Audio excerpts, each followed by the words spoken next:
السلام علیکم ورحمۃ اللہ وبرکاتہ۔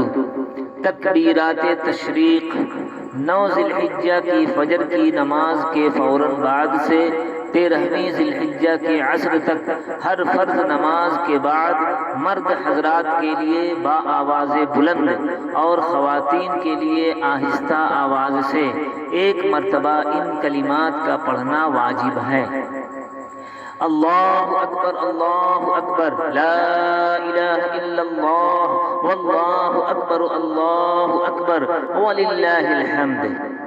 اگر تکبیر کہنا بھول گیا تو یہ تکبیرات فرض نمازوں کے فوراً بعد کہی جائیں گی۔ اگر کوئی آدمی اس وقت کہنا بھول جائے یا جان بوجھ کر کوئی ایسا کام کر لے جو نماز کے منافی ہوتا ہے، یا کوئی بات زبان سے کر لے یا بھول کر مسجد سے نکل جائے، تو اب یہ تکبیرات نہیں کہی جائیں گی کیونکہ ان کی قضا نہیں ہوتی۔ اب توبہ و استغفار کے ذریعے یہ کوتاہی بخشوانے کی کوشش کرے۔